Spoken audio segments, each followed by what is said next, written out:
जो प्रोसेस है, जो चिंगाई है, ये एक काम है, ये काम में आता है। जब भी यीशु मसीह के बारे में आप पढ़ोगे तो उसके लिखा आश्चर्य काम, जो उसने अद्भुत और चिंगाई के काम किए, ये काम है। तो वो लोग उसको बताते थे कि तू ये काम नहीं कर सकता, खुदा को सिखाने लगे। समझे? किसको सिखाने लगे? खुदा को सिखाने लगे। अब यहां भी सिचुएशन ऐसी ही हो जाती है, हम थोड़ा सीख जाते हैं, पौलुस कहता है हमारा ज्ञान अधूरा है, हम धुंधला देखते हैं। लेकिन अधूरे ज्ञान के साथ, धुंधला देखने के साथ हम खुदा को सिखाना शुरू कर देते हैं। प्रभु ऐसा तो कैसे कर सकता है, मेरे साथ ऐसा कैसे कर सकता है, उसके साथ ऐसा कैसे कर सकता है, वचन में तो ऐसा कोई है नहीं। बहुत सारे लोग अभी भी ऐसे ही हैं, जबकि खुदा के बारे में एक स्पष्ट बात है, उसके सामने हर एक बात असंभव है, वो सब कुछ कर सकता है। पता यीशु मसीह को उन्होंने व्यवस्था दिखाई, फरीसियों ने, जो याजक थे, उस समय के प्रीस्ट थे, उन्होंने यीशु मसीह को क्या दिखाई? व्यवस्था। पता यीशु मसीह ने क्या कहा? तुम्हारे सामने वो खड़ा है जो व्यवस्था से बड़ा है। बड़ा कभी आप तुम्हारे सामने कौन खड़ा है? जो व्यवस्था से बड़ा है। उन्होंने अब्राहम को दिखाया, उसने कहा तुम्हारे सामने वो खड़ा है जो अब्राहम से भी बड़ा है। यही ज्ञान है। इतने सारे छुटकारे के रास्ते हैं बाइबल में, बहुत है। एक गिलास पानी के लिए स्वर्ग मिल रहा है, 2 शब्द खुदा के लिए अच्छे बोलने के लिए स्वर्ग मिल रहा है, किसी को रोटी खिलाने के बदले स्वर्ग मिल रहा है, गवाही देने के बदले स्वर्ग मिल रहा है, जान देने के बदले में स्वर्ग मिल रहा है, प्रचार करने के बदले स्वर्ग मिल रहा है, उसकी आराधना स्तुति करने के बदले पर जो स्वर्ग का राज्य मिल रहा है। बहुत सारे रास्ते हैं। हमें एक रास्ता नहीं है स्वर्ग जाने का, मतलब यीशु मसीह एक ही है, लेकिन कानून, व्यवस्था, नई और पुरानी दोनों मिलाकर बड़े रास्ते खुलते हैं। आमीन। विश्वास एक रास्ता है स्वर्ग जाने का। बहुत सारे हैं, समय बदलने वाला है। अब हमें आने वाले समय की तैयारी करना चाहिए। मैं ये बातें क्यों बता रहा हूं? जो यहूदी थे, जो फरीसी थे, उन्होंने बीते समय की तैयारी की थी, मतलब उसमें कमियां थी, लेकिन वो तैयारी कर रहे थे बीते समय के लिए। लेकिन जो यीशु मसीह के द्वारा अनुग्रह मिलने वाला था, उसके लिए वो तैयार नहीं थे। समझे? और अब भी बहुत सारे लोग इस समय में, जो समय बदलने वाला है कलेश काल का, उसके लिए तैयार नहीं हो रहे, है ना? उसके लिए तैयार नहीं हो रहे। अब हर एक चर्च में हीलिंग, हर एक चर्च में प्रोफेसी, हर एक चर्च में अद्भुत काम, हर एक चर्च में आपकी आशीषों के लिए सब कुछ है और बहुताई से मिल रहा है। लेकिन हीलिंग, प्रोफेसी या आपकी आशीषें आपको आने वाले समय के लिए तैयार नहीं कर रही। कौन तैयार कर रहा है? ये कलाम की जानकारी। अब समय बदलने वाला है, तो हमारा थोड़ा आगे का हमें बताना चाहिए कि आने वाली पीढ़ी को जो मौजूद है उसे सिखाना चाहिए कि क्या बदल रहा है। आमीन। तो चलिए हम आज के वचनों की तरफ चलते हैं। तो हम पिछले संडे सुन रहे थे 1,44,000 लोग कहां से निकले हैं? यहूदी कौम से, और यहूदी कौम के 12 गोत्रों में से। और 12 गोत्रों में से क्या होता है? जो पुराने नियम के 12 गोत्र है, उनमें एक दान गोत्र है, उसको परमेश्वर ने अलग कर दिया, निकाल दिया। ये ऐसा नहीं है कि उसको नरक में डाल दिया, ये है कि उसका जो ओहदा है उसको हटा दिया।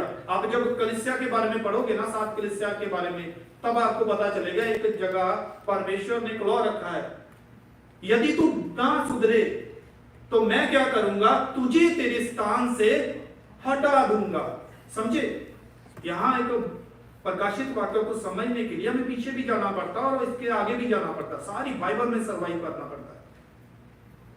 क्यों दान गोत्र को हटाया गया? क्योंकि प्रकाशित वाक्य में लिखा, यदि तू ना सुधरे, यदि तू ना मन पर आए, तो मैं क्या करूंगा, तुझे तेरे स्थान से हटा दूंगा।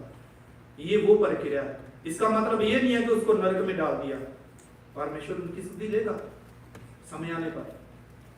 हमें इब्राहिम को बाहर कर दिया। हमने जकरिया में पढ़ा है कि वो बार बार पाप करता, फिर भी वो कहता है कि तू मेरा प्यारा है। इब्राहिम घराना है, वो प्रकाशित वाक्य में नहीं है। इसका मतलब ये नहीं है कि उसको परमेश्वर ने बस नरक में डाल दिया, नहीं, उसको उसके स्थान से हटा दिया। रूबेन की वो क्वालिटी नहीं थी, उसको यहूदा की वो तीसरे या दूसरे नंबर पर है, यहूदा गोत्र, उसको परमेश्वर ने प्रकाशित वाक्य में ऊपर कर दिया और रूबेन को उसके स्थान से हटा दिया। ऐसे ही बहुत सारे गोत्रों में आप देख रहे हैं, जो 6वें नंबर पर है दूसरे नंबर पर चला गया, जो 8वें पर है वो चौथे पर चला गया, और जो ऊपर है वो नीचे चले गए। ऐसा हुआ, ठीक है? तो इसका मतलब ये नहीं है, उनकी आशीषों में उनकी करनी के अनुसार परमेश्वर उनको एक ओहदा दे रहा, उनको एक आशीष दे रहा। तो चलिए हमने 8 आज तक का देखा है, ये 12 गोत्र हैं। तो इसके बाद क्या हुआ? अब पहले क्या हुआ? चुनाव 1,44,000 लोग। वचन में साफ साफ लिखा है, पहले कौन है? यहूदी, फिर उसके बाद यूनानी, फिर उसके बाद कौन आता है?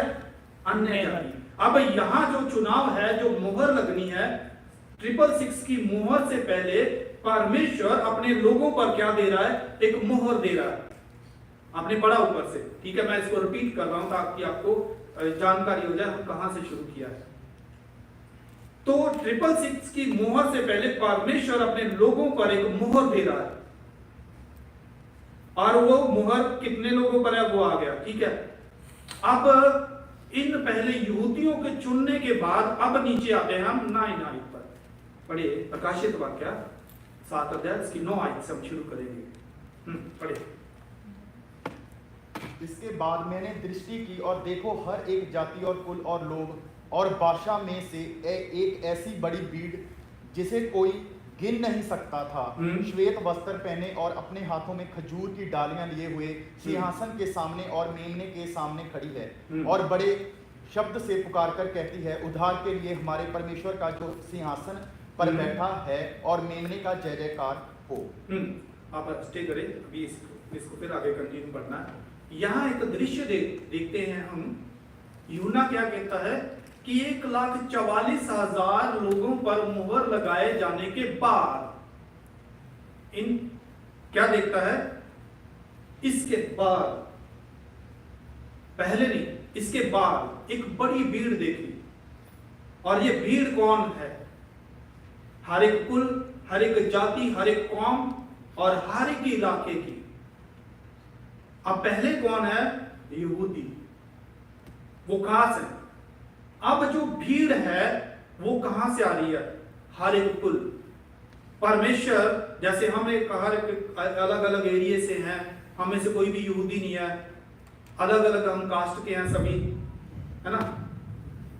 वैसे ही ये भीड़ जो है, और ये समय कौन सा है? कलेश का। इसको याद रखना है। जो हम 4 अध्याय के बाद जो जितना समय आता है वो कलीसिया का नहीं है, जो उठाए जाने, रैप्चर होने के बाद का वो समय है।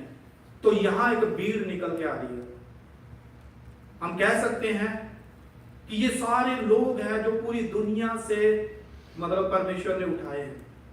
हाँ ठीक है, सही है, लेकिन एक खास समय है। उस समय में भी उद्धार करेगा परमेश्वर।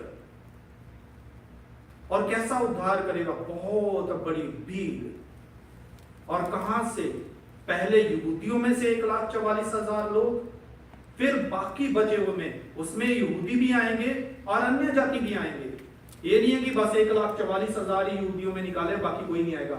लिखा गया हर एक कुल, जो भीड़ है वो हर एक कुल से, उसमें यूसुफ का घराना, बिन्यामीन का घराना, रूबेन का है, दान है और मनशे है और गाद है, नपताली है, लेवी है, ये सारे गोत्रों में से भी आएंगे ये भीड़ में, ठीक है। लेकिन ये 1,44,000 लोग खास हैं।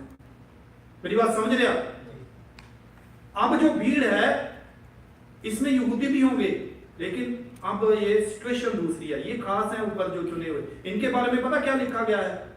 इनके मुंह से कोई भी गलत शब्द नहीं निकला। आगे चलकर हम जब आगे पढ़ेंगे ना, तो जब इसको दोबारा शुरू करेंगे तब मैं आपको पता चलेगा। ये स्त्रियों से भ्रष्ट नहीं हुए, ये खास है, ये परमेश्वर के लिए आगे चलकर लिखा गया, ये पहला फल है। हमें तो उसमें जाएंगे जब मैं वहां पर आपको सारा इसकी सिचुएशन बताऊंगा।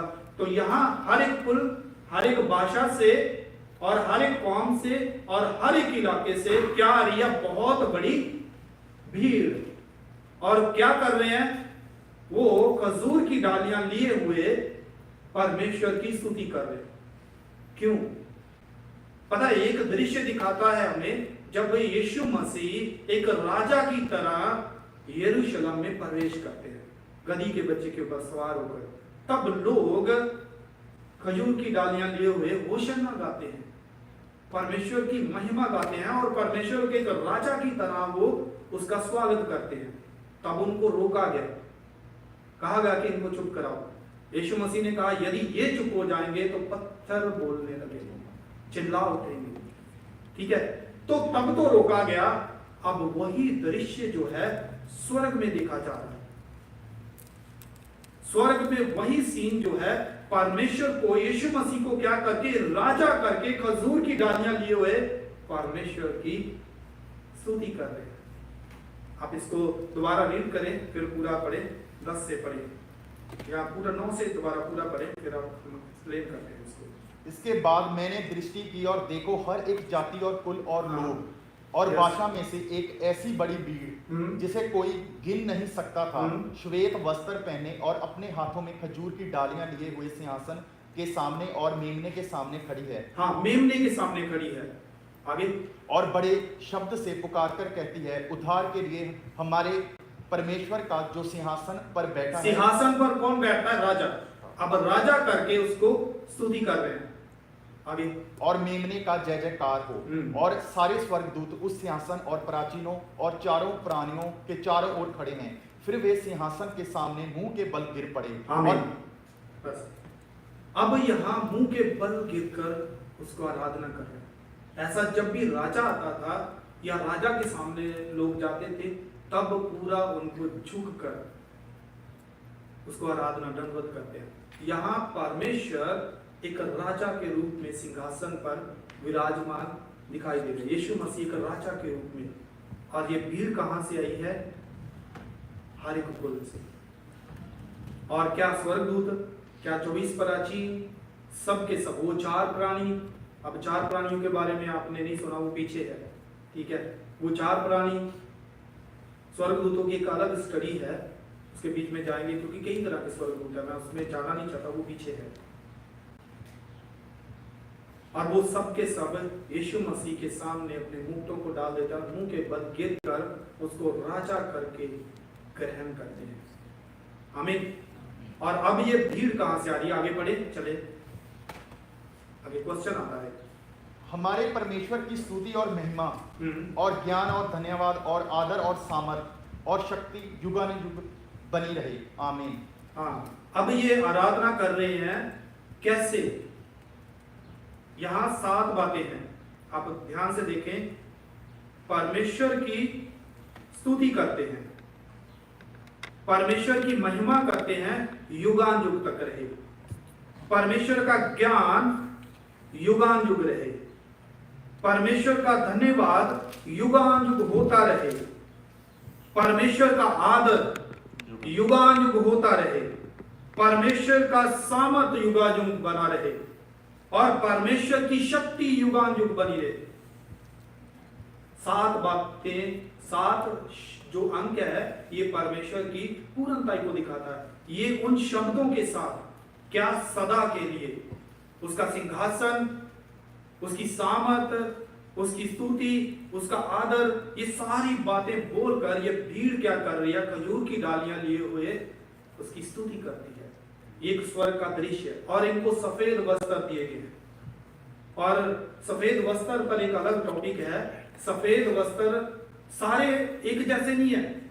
आप यदि सफेद वस्त्र पर अध्ययन करेंगे तो दुल्हन के वस्त्र अलग हैं, जो दूल्हे के मतलब जो मित्र हैं उनके अलग वस्त्र है, जो सफेद वस्त्र ये पहने हुए है इनके वस्त्र अलग हैं, जो वेदी के नीचे हैं उनके वस्त्र अलग हैं। आपको पता चलेगा इनमें थोड़ा थोड़ा डिफरेंट है। वो क्यों? क्योंकि कहा गया हर एक तारे की चमक क्या है, अलग होगी। आप दुल्हन के बारे में जब प्रकाशित वाक्य 22 अध्याय में पढ़ेंगे, वहां लिखा गया बड़ा सूक्ष्म, बड़ा बारीक मलमल उसको पहनाया गया, उसके वस्त्र अलग हैं।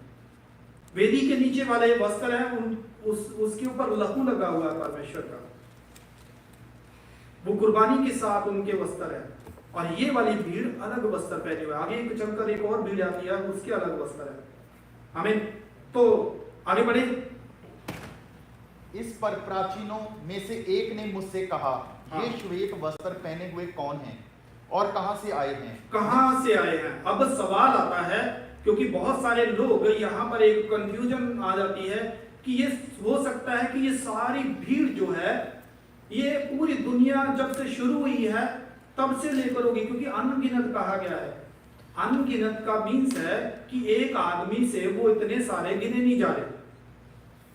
यदि वो यूहन्ना वहां गिनना चाहता तो वो गिन नहीं पाया, इसलिए उसने ये शब्द कहा कि इसको गिनना मतलब बस से बाहर है, बहुत सारे हैं। और ये अब आए कहां से हैं? आगे बढ़िए, इसका उत्तर मिलता है हमें। मैंने उससे कहा, हे स्वामी तू ही जानता है। तू जानता है, मतलब यूहन्ना को नहीं पता ये कहां से आए हैं। फिर वो कहता है कि ये स्वामी तू ही जानता है, क्योंकि हर एक क्वेश्चन का प्रकाशित वाक्य में मतलब है। क्यों पूछा गया दूत के द्वारा यूहन्ना को कि ये कौन है? क्योंकि यदि हमें इसका पता नहीं है तो फिर हम कंफ्यूजन में हैं। हमें पता नहीं कि ये वाली भीड़ कहां से आएगी। इसके लिए हम कभी भी कलीसिया को तैयार नहीं कर पाएंगे। 1,44,000 लोगों के बारे में बहुत सारे लोग कहते हैं ये हम हैं, ये हम हैं, और ये भीड़ में शामिल नहीं होना चाहते, उसके लिए नहीं कहते। अब ये खास मौके पर ये भीड़ कहां से आई है? पूरी दुनिया से है, लेकिन कौन है? अब यूहन्ना कैसा था? ये सारे विश्वासी हैं, क्योंकि स्वर्ग में प्रभु का इन्होंने क्या किया है, वचन को ग्रहण किया, प्रभु को ग्रहण किया, इसलिए ये सारी भीड़ प्रभु की है, ये विश्वासी हैं। लेकिन यूहन्ना ने ये नहीं कहा। यूहन्ना ने कहा तू जानता है कि ये कहां से आया। अब इसका आंसर वो दूत दे रहा। पढ़े। उसने मुझसे कहा, ये वे हैं जो उस महाक्लेश से में से निकलकर आए हैं। समझे? मेरा आज का ये समझाने का आपको एक मकसद है। कितनी बड़ी भीड़ है जिसे गिन नहीं सकते। अब बहुत लोगों का ये मानना है कि कलेश काल में बचाव नहीं होगा, बस कलेश कलेश कलेश। समझे? कलेश काल में बचाया नहीं जाएगा, क्योंकि कलीसिया तो उठाई गई, कलीसिया तो चली गई, दुल्हन तो उठाई गई। अब जो बचेंगे ना, इनको नानी याद आएगी, ये नरक में सड़ेंगे। 1,44,000 तो बचेंगे, बाकी लोग कहां जाएंगे? मैं मोहरे खुलने के लिए मैं प्रचार कर रहा था, जब 5वीं मोहर पढ़ते हैं तो तब लिखा गया है जो लोग उस समय मर रहे हैं, जो परमेश्वर ने उन जिनको मारा है, उनके पीछे पीछे क्या चलता है? पीला घोड़ा है ना, तो क्या है? अधोलोक उसके पीछे चलता है, उसके सवार का नाम मृत्यु है। और उस समय में जो मरेंगे वो कहां जा रहे हैं? सीधा अधोलोक में। आप पीछे अगर वो मेरा प्रचार है उसको आप देख सकते हैं यूट्यूब पर, वो सीधे नरक जा रहे हैं। और यहां से भी सीधा स्वर्ग भी मिल रहा है कलेश काल में। अब महाक्लेश है, क्या बताएं? महाक्लेश है, अब है कलेश, महाक्लेश है। अब क्लेश का समय है? नहीं है। तो ये बड़ी भीड़ कहां से आ रही है? इसीलिए यूहन्ना को यह पूछा गया ताकि हम जाने हम अभी महाक्लेश में नहीं हैं। हमारे लिए परमेश्वर ने एक बता दिया है कि एक ऐसी भीड़ भी निकलेगी जो जैसे यरूशलेम में मेरा स्वागत किया उन लोगों ने, वैसा महाक्लेश में से एक भीड़ निकलेगी। अब कभी भी किसी विश्वासी को पूछ लो, कलीसिया उठाई जाएगी, उसके बाद में आपका क्या होगा? वो कहेंगे कि हम बच नहीं सकते,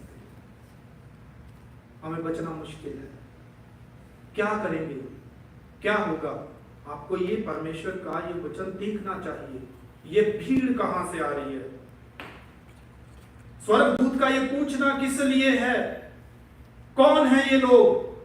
तो उत्तर क्या मिलता है? जो महाक्लेश से निकल कर आए हैं। इसका मतलब क्या है? अनगिनत लोग महाक्लेश में परमेश्वर बचाएगा, सताव में भी परमेश्वर बचाएगा। तब पवित्र आत्मा नहीं होगा, लेकिन परमेश्वर बचाएगा।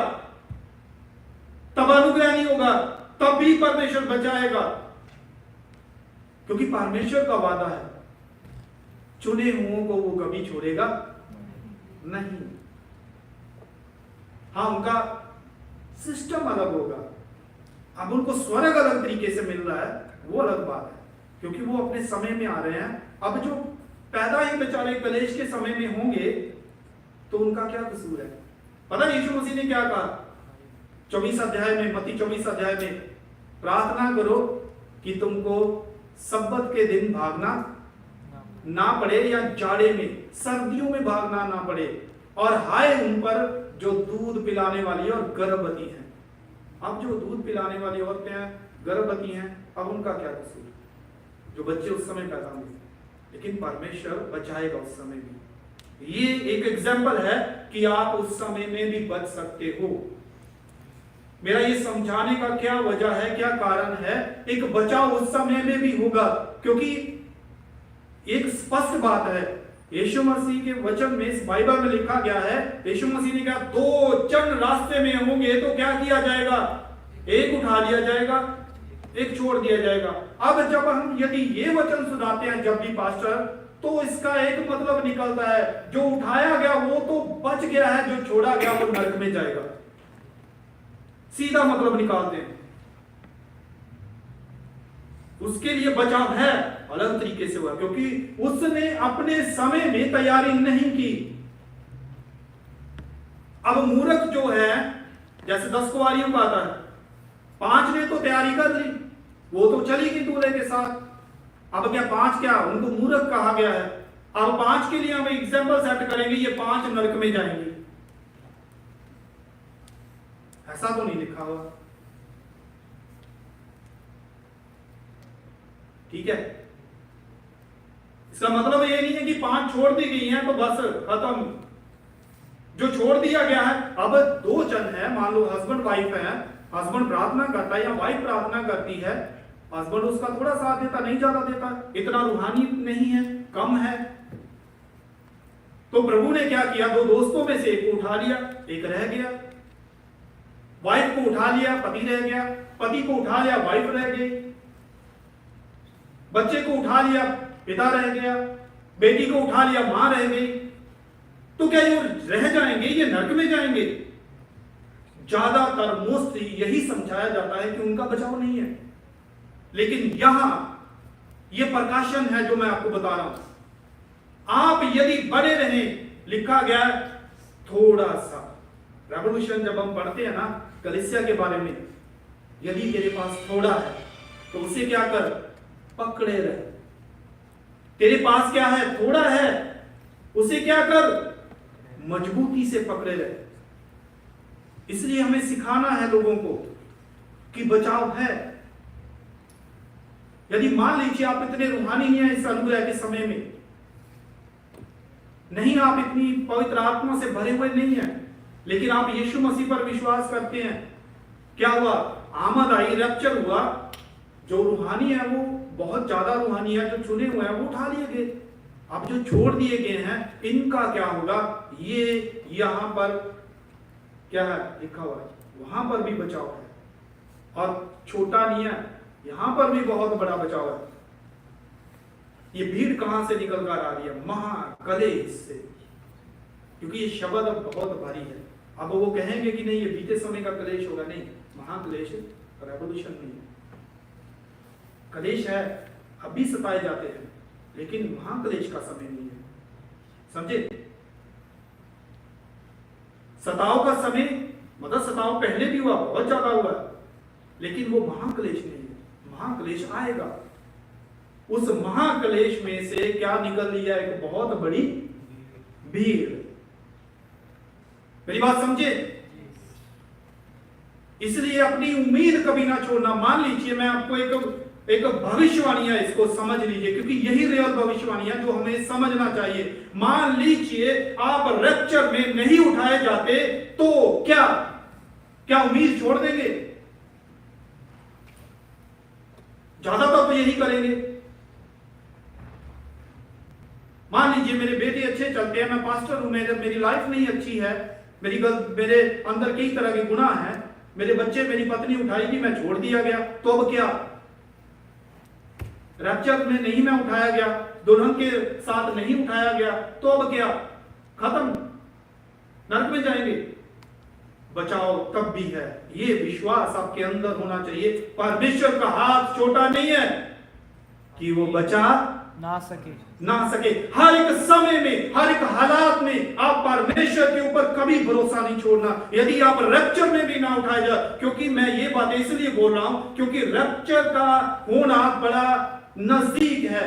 ब्रिटेन में गृह युद्ध चल रहा है, दंगे चल रहे हैं, बांग्लादेश में दंगे चल रहे हैं, पाकिस्तान में ऐसा ही हो रहा है, हिंदुस्तान में ऐसा हो रहा है, चीन में मतलब उसमें भी गड़बड़ी है, रूस में, यूक्रेन में गड़बड़ी है, अभी कई देश बीच में जंग में आने लगे हैं। तो ये शुरू है। लोग अब एक दूसरे के साथ मिले हुए नहीं है, सरकारें जैसी लिखी हुई है। अब इसको समझने के लिए दानियल समझना पड़ेगा कौन से राज्य में हम जी रहे हैं और उस राज्य में कौन सी स्थिति है। पता है, कभी समय मिलेगा तो मैं आपको दानियल का वो पूरा चार्ट मैं आपको हिस्ट्री का बताऊंगा, या यहां से मैं बंद करके हो सके तो मैं अगले संडे में शॉर्टकट में आपको ना दानियल का मैं एक चार्ट ना स्टडी करवाऊंगा, क्योंकि इसकी जानकारी भी आपको होनी बहुत जरूरी है। इसलिए यदि आप मेरी बात पर विश्वास करें, यदि आप किसी कारण भी आप रैप्चर में ना उठाए जाओ, तो एक बात आप फिर भी पल्ले बांध लेना कि यीशु मसीह पर विश्वास ना छोड़ना और उसको उद्धारकर्ता मानकर चलते रहना। जितना विश्वास हो तब आप उसमें बने रहना, क्योंकि एक बहुत बड़ी भीड़ अब भी बचने के लिए तैयार है, आप उसमें शामिल हो सकते हैं। आमीन। मेरी बात समझे? क्योंकि कोई भी आपको नहीं बताएगा कि रैप्चर के बाद छोड़ दिए जाओगे तो फिर क्या करोगे। कभी सुना आपने? है ना, रैप्चर के बारे में आप सबको पता है, दुल्हन उठाई जाएगी, यीशु मसीह बादलों पर आएंगे। अब वो आ गए मान लो, या थोड़े दिनों में आ जाएं, तो बहुत सारे लोग छोड़ दिए जाएंगे। अब जो छोड़ दिए जाएंगे उनके लिए क्या मैसेज दे रहे हो आप? उनको क्या सिखा रहे हो? क्योंकि तब ये सिखाने वाले नहीं होंगे। आज जो ज्ञान आपके अंदर भरा जाएगा, उसी ज्ञान के द्वारा आप बचोगे, उसी विश्वास के द्वारा जो आज आप सीखोगे, उसी विश्वास के द्वारा आप आने वाले समय में बचोगे। इसलिए इस भविष्यवाणी को समझना बहुत जरूरी है। ये अनगिनत भीड़ की एक भविष्यवाणी की गई है कि वो महाक्लेश से बचाए जाएंगे। आमीन, हालेलुया। तो उनके लिए क्या है? अब उनके लिए तोहफा है, क्योंकि कहां से निकल कर आ रहे हैं? महाक्लेश से। अब महाक्लेश में क्या होगा? मारकाट, भूख, प्यास। क्योंकि उन दिनों में मैं आगे समय बहुत कम है, या किसी दिन ना अगले संडे थोड़ा समय और थोड़ा मेरे को देना, मैं आपको काफी बातें और बताऊंगा, ठीक है? तो चलिए हम आगे बढ़ते हैं। मेरा आज है कि मैं आपके लिए प्रार्थना भी थोड़ा छोटे समय में करूं, ताकि मेरे को विश्वास है कि प्रभु आपके लिए काम करेगा। आमीन। चलिए पढ़िए आगे। इन्होंने अपने अपने वस्त्र मेमने के लहू में धोकर श्वेत किए हैं। यस, अब इन्होंने क्या किया है? अपने अपने वस्त्र किससे? मेमने के लहू से। अब सीखने वाली मेरे पास आयतें बहुत है, मुझे पता है अगर मैं पढ़ाने जाऊंगा ना तो मुश्किल हो जाएगी, समय नहीं होगा, इसलिए मैं आपको ओरल समझा रहा हूं। और मैं जितनी बातें बोल रहा हूं, यदि इसमें कोई भी बाइबल के बाहर हो तो मुझे आप बोल देना कि ये बाइबल में कहां है, मैं आपको बता दूंगा। आमीन। इसलिए पढ़ाने का समय नहीं है, मेरे को ज्यादा समय चाहिए कि मैं आपको बता सकूं। अब मेमने का लहू से शुद्ध किए हैं। अब ये बात हमको पता होना चाहिए कि मेमने का लहू कब और कैसे काम करता है। विश्वास के द्वारा। पहले किसके द्वारा काम करता है? विश्वास के द्वारा। उसके बाद में कैसे काम करता है? जब हम उसी विश्वास के द्वारा जब हम बैप्टिज्म लेते हैं। आमीन। उसी विश्वास के द्वारा पवित्र आत्मा हमारे अंदर डालता है, उसी ज्ञान के द्वारा जो हमने यीशु मसीह की क्रूस का प्रचार सुना है उस पर विश्वास करते हैं, तो परमेश्वर का लहू हमारे लिए कार्यशील हो जाता है। ऐसे काम करता है। फिर कार्यशील होने के बाद क्या होता है? बैप्टिज्म। बैप्टिज्म का क्या मीन्स है? अपने पापों के लिए मारे जाना और दूसरा एक जन्म, इसको कहते हैं नया जन्म। पुराने में मर गए और नए में जी उठे। अब विश्वास तो यही रहेगा, लेकिन हो सकता है, ये मुझे नहीं पता, क्योंकि मैं इसको बढ़ाना और घटाना नहीं चाहता, इसको जितना है उतना है। विश्वास तो रहेगा। यीशु मसीह के बारे में जानते होंगे लोग, क्योंकि लिखा गया हर एक जीव उसका अंगीकार करेगी, वो तो स्वर्ग में है। और बहुत जब तक दुनिया के पूरी शोर में उसका प्रचार ना हो जाए तब तक वो अंत का समय नहीं आएगा। अब प्रचार बड़ी तेजी से हो रहा है। आमीन। यीशु मसीह को सारे लोग जान रहे हैं। तो क्या होगा? मान लीजिए विश्वास तो आपके अंदर है, हो सकता है बैप्टिज्म का समय ना मिले। अब बैप्टिज्म किसको दिखाता है? मृत्यु को। बैप्टिज्म किसे दिखाता है? मृत्यु को। आप पढ़ के देख लें, ये सारे वचन बाइबल में है, मैं जाना नहीं चाहता उसमें। अब जब बैप्टिज्म एक मृत्यु को दिखाता है तो कलेश काल में क्या होगा कि आपके अंदर विश्वास है, आपके अंदर विश्वास है, तो अब क्या करना पड़ेगा? मरना पड़ेगा। यही सताव है। अब एक बैप्टिज्म, यीशु मसीह ने कहा जो बपतिस्मा मैं लेने जा रहा हूं, जो प्याला मैं पीने जा रहा हूं, उसको तू नहीं। यीशु मसीह ने अपनी मौत को एक बपतिस्मा कहा। अब कलेश काल में आपको जो आपके अंदर यीशु मसीह का वचन है, ये आपको मैं सिखा रहा हूं कैसे बचना है। अब क्या करना पड़ेगा? गवाही देनी पड़ेगी। उस गवाही के कारण आपको सताया जाएगा, आपको भूखा रखा जाएगा, आपको प्यासा रखा जाएगा, आपको जान से मार दिया जाएगा। ये उस समय का आपका बैप्टिज्म होगा। आमीन। हालेलुया। ये उस समय का बैप्टिज्म होगा आपके लिए। हो सकता है जैसे आज हम बैप्टिज्म देते हैं वैसे ना चले, लेकिन ये महाक्लेश का बैप्टिज्म होगा। हालेलुया। हालेलुया। तब वो लहू इनके ऊपर कार्य करेगा। लाखों लोग, हजारों करोड़ों लोग मसीह के कारण मारे जाएंगे। आमीन। आपका नाम देखा जाएगा आधार कार्ड पर, मसीह है, आप चर्च जाने वाले मारो। और पता है उन दिनों में क्या कहा? जो एक मसीह जन को मारेगा वो क्या कहेगा? मैंने धर्म का काम किया है, मैंने प्रभु की सेवा की है। एक मसीह विश्वासी को मारने पर उन कलेश में उसको रिवॉर्ड मिलेगा, उसको इनाम मिलेगा। ऐसे समय आने वाले हैं। तब उन समयों में जो मरेंगे वो बैप्टिज्म है आपके लिए। आमीन। लिखा गया जान देने तक क्या रहे? वफादार। बस उस समय वफादारी चलेगी जान देने तक।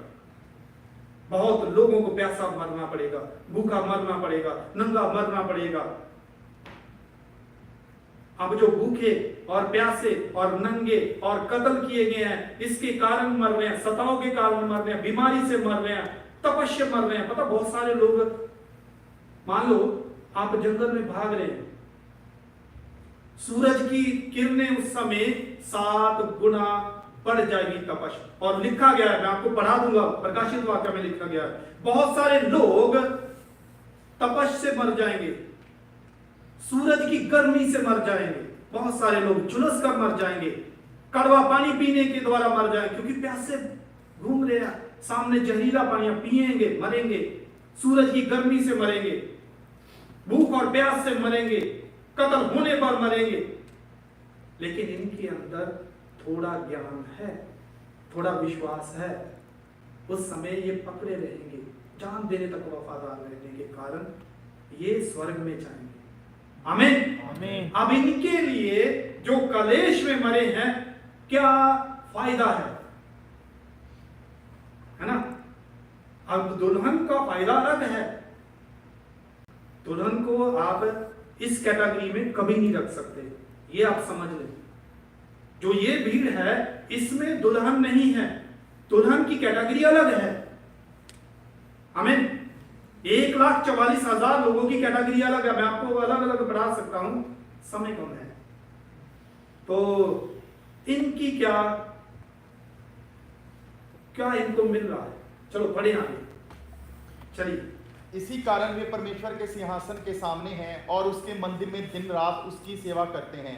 और इसके कारण ये कलेश से निकल कर आए हैं और इन्होंने अपने आप को लहू के द्वारा शुद्ध किया है, तो इसका क्या इसको रिवॉर्ड मिल रहा है? ये परमेश्वर के सामने है और उसकी सेवा कर रहे हैं। और क्या परमेश्वर इनके बारे में क्या कहता है? चलिए पढ़िए आगे। और जो सिंहासन पर बैठा है वे उनके ऊपर अपना तंबू तानेगा, वे फिर भूखे और प्यासे ना होंगे। राइट, समझे? ये भीड़ कहां कैसे आई है? भूख और प्यास से।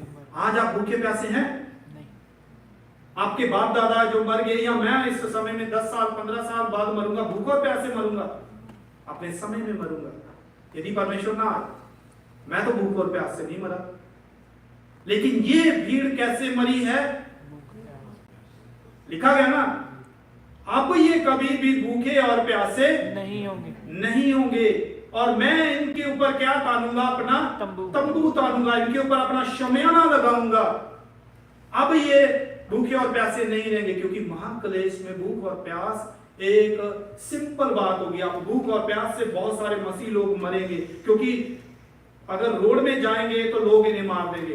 अब जंगल में है, रेगिस्तान में है, वहां पानी नहीं मिल रहा, भूख से आपके सामने आपके बच्चे मर सकते हैं, आपके माँ बाप मर सकते हैं, आपका भाई मर सकता है, आपके दोस्त, आपके साथ जो चलने वाले वो मरेंगे। परमेश्वर बचाएगा नहीं, उस समय मरने देगा। लेकिन यदि ये अंत तक परमेश्वर के साथ जुड़े रहेंगे तो परमेश्वर उसके बाद में इनको ये इनाम मिल रहा है।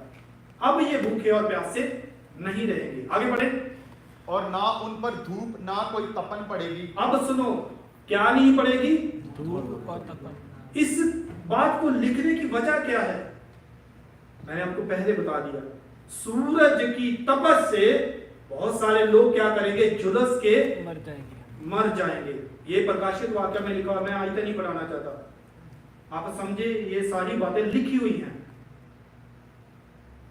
इसलिए परमेश्वर क्या कह रहा है? ना तो इनको भूख लगेगी, ना प्यास होगी, और ना ही इनके ऊपर सूरज की तपश होगी, क्योंकि इनमें से बहुत सारे लोग हैं वो तपश से मर गए।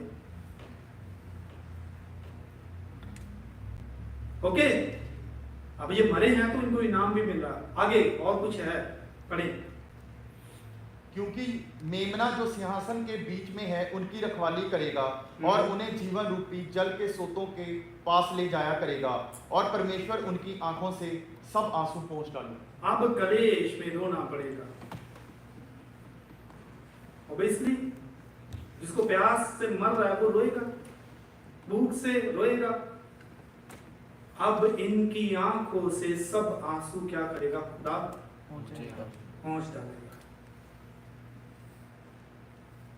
मेरी बात समझिए आप, ये मैं क्यों समझा रहा हूं आपको?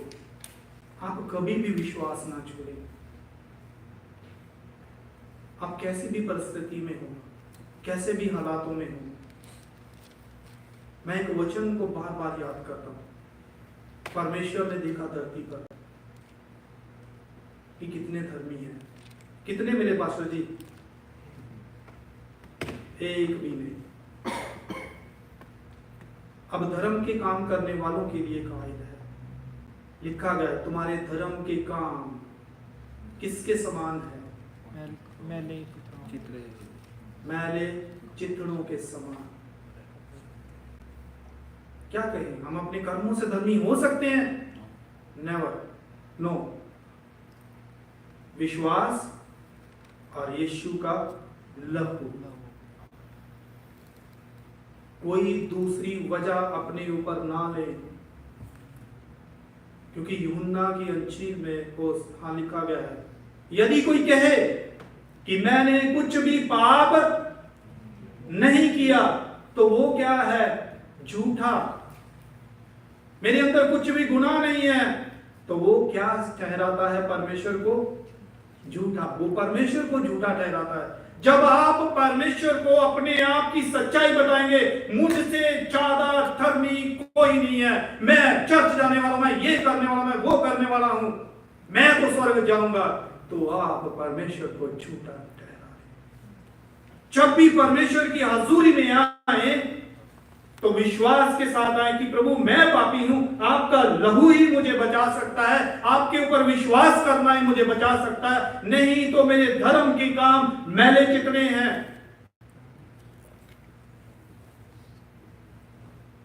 हमें कभी भी आपको अपने आप को महान समझ के परमेश्वर की हजूरी में ना आए। एक ही महान है, वो यीशु मसीह है। Hallelujah, hallelujah. कोई बड़ा नहीं है। यहां कई बार हम पास्टरों को इतना, ठीक है आदर हो, लेकिन क्या है, मैं आपको एक बात सिखाना चाहता हूं, ये बहुत जरूरी है। कई बार लिखा गया, एक वचन लिखा गया, मैं आपको वचन बोल कर बताऊंगा, जो इज्जत परमेश्वर की है वो किसे मिलनी चाहिए? है ना? लिखा गया है कि प्रभु अपनी महिमा दूसरे को नहीं देता। ये वचन में लिखा गया, परमेश्वर अपनी महिमा दूसरे को लिखा हुआ कि नहीं लिखा हुआ? यदि आप किसी भी पास्टर को, आज अंधभक्त है, उस पास्टर को कैसे ट्रीट करते हैं? परमेश्वर के समान, कि उनके बीच में खुदाई उतर आया। ये गलत है। जो करते हैं, जो करवाते हैं, परमेश्वर की महिमा लेने की कभी भी कोशिश ना करें और ना ही दें। सारे आदर किसके हैं? परमेश्वर के। ये नहीं है कि पास्टरों को आदर नहीं करना चाहिए। लिखा है, मैं आपको एक वचन सिखा देता हूं, लिखा गया, जो मेरे दास को मेरा दास समझ के ग्रहण करे, जो भविष्यवक्ता को भविष्यवक्ता समझ के ग्रहण करे, जो एक नबी को, एक चेले को, एक चेला समझ के, अपोस्टल जिसे कहते हैं प्रेरित, उसे समझ कर ग्रहण करे। जो आशीषें मैंने उस भविष्यवक्ता को दी हैं, जो आशीषें उस दास को दी हैं, जो आशीषें मैंने उस अपोस्टल को दी हैं, वही आशीष मैं उनको दूंगा। ये वचन में लिखा हुआ आयत है। इसका मतलब ये नहीं है कि हम उनका अनादर करें। फ्री ऑफ कॉस्ट आपको आशीष मिलती है। सिर्फ क्या देने से? इज्जत। इज्जत देना सही है, और कहां तक? परमेश्वर के लेवल तक कभी ना लेकर जाए। समझे? उस पास्टर को, उस दास को परमेश्वर के लेवल तक हम ना लेकर जाए। ये कहे कि ये परमेश्वर का दास है, हम इसको आदर दें, है ना?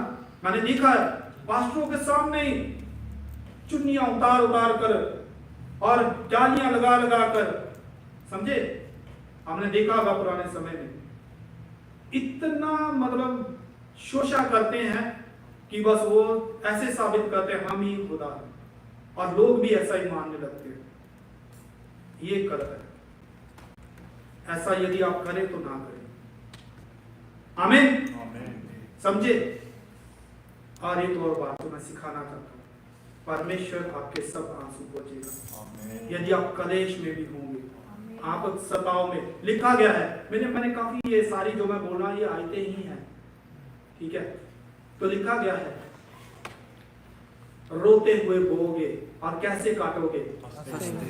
चकारों के साथ। ये उस समय बीजने का समय होगा। आप रोते हुए अपने आप को मिट्टी में मिला दोगे, आपका खून मिट्टी में मिलाया जाएगा, आपका शरीर मिट्टी में मिल जाएगा। लेकिन जब नया शरीर मिलेगा तो जयकारे लगाएंगे, हजूर की तालियां लिए। उस समय में, कलेश के समय में, ये मैं प्रचार इसलिए कर रहा हूं क्योंकि बहुत जल्द कलेश समय आने वाला है। अभी हम गारंटी नहीं ले सकते कल की भी, और इसके कुछ लक्षण हैं और वो भविष्यवाणियां हैं। जाति जाति पर चढ़ाई करेगी, हो रहा है। कौम कौम पर चढ़ाई करेगी, हो रहा है। राज्य राज्य पर चढ़ाई करेंगे, हो रहा है। देश देश पर चढ़ाई करेंगे, हो रहा है। और उससे भी ज्यादा एक बड़ी भविष्यवाणी ये है कि जब तुम इस्राएल को सेनाओं से, देशों से घिरा हुआ देखो, समझे? इस्राएल एक टाइम क्लॉक है। क्या है हमारे लिए? Time clock. जब तुम इस्राएल को यरूशलेम से, सेनाओं से घिरा हुआ देखो, तो समझ जाना कि गर्मी काल। गर्मी काल क्या है? निकट है। इस्राएल के विरोध में कितने देश आते जा रहे हैं, ठीक है। इसलिए तैयार हो जाओ, हमारा दूल्हा आने वाला है। हालेलुया। यदि आप छोड़ भी नहीं जाओ तो आपके लिए उम्मीद है। परमेश्वर कहेगा, तुम अगर भूख से मरोगे उस समय में तो भूखे ना रहोगे, तुम यदि प्यास से मरोगे तो प्यासे ना रहोगे, यदि तुम बीमारी से मरोगे तो बीमार ना रहोगे, यदि तुम धूप से मरोगे तो तुम्हारे ऊपर दोबारा सूरज की तपन नहीं होगी। और लिखा गया है, जो उन दिनों में अपने प्राण को बचाएगा वो क्या करेगा? उससे गवा देगा। अब जोर से बोले, यदि उन दिनों में अपने प्राण को कोई बचाएगा तो क्या होगा? गवा देगा। यदि कोई अपने प्राण को गवा देगा तो वो क्या करेगा? बचाएगा, बचा लेगा। ये मैसेज आप लोगों ने जो सुना है, मैं चाहता हूं रिकॉर्ड है, आप लोगों तक पहुंचाए। जरूरत है, समय बदलने वाला। यीशु मसीह ने कहा समय निकट आ गया। हमने प्रकाशित वाक्य में पहले ध्यान पढ़ा ना, पहली आयत में, समय क्या है? निकट है। हम कलेश काल के निकट आते जा रहे हैं और हमारे उठाए जाने के निकट आ रहे हैं। आमीन। कब समय बदल जाएगा आपको पता नहीं चलेगा। इसलिए आप विश्वास के साथ आए। कभी आप जो आज सुना है ये चुने हुए हों के लिए है। आमीन। आपका आना व्यर्थ नहीं है। बहुत सारे लोग नहीं आते, आप लेकर आओ, उन्हें बचाव के बारे में, सताव के बारे में बताओ। समय बदलने वाला है। अब वो समय नहीं रह गया कि हम ढीले पड़े। उसके लिए लिखा गया, या तो तू ठंडा हो जा या गर्म। लोगों को गर्म करे, लेकर आए, प्रभु की हजूरी में लेकर आए, बात करे लोगों से। अब ऐसा समय नहीं है, बदलने वाला है। हमें तैयारी करनी पड़ेगी, तैयारी करनी पड़ेगी। चाहे मैं एक बात सोचता हूं कि चलो 5 तो जो सही है वो सही है, मैं सोचता हूं मूर्ख लोगों को, जो 5 कुआरी मूर्ख है ना, कोशिश करूं कि उसके समान ही लोगों को ले आओ। मेरी बात समझ रहे कि नहीं समझ रहे? आप उस हद तक पहुंचा दो कि वो इंतजार करे परमेश्वर का। आमीन। मेरी बात समझे कि नहीं समझे? कहने का क्या मतलब है? हम पूरी पर भरपूरी तक लोगों को नहीं ला सकते तो हाफ तक ही लेकर आओ, विश्वास में लेकर आओ। शायद ये बात कहनी नहीं चाहिए, क्योंकि यदि ऐसा कहेंगे तो पास्टर ये तो गलत हो गया, हम अधूरे विश्वास में कैसे? नहीं, लेकर जितना कर सकते। पता नहीं कौन सा शब्द किसके लिए क्या करते, लोगों को लेकर आओ। आमीन। हालेलुया। काम करे वचन के लिए। ये जो आपने सुना है ना, इसको फैलाएं, लोगों को जताएं। अंत का समय निकट आ रहा है। मैं आपके लिए प्रार्थना करूंगा। आइए हम गाना गाने वाली एक टीम आगे आए और एक वचन गाएंगे। और जो भी एक वचन आप अपने जीवन में अभी इसी वक्त लागू करें कि परमेश्वर आपके सब आंसुओं को पहुंचेगा। परमेश्वर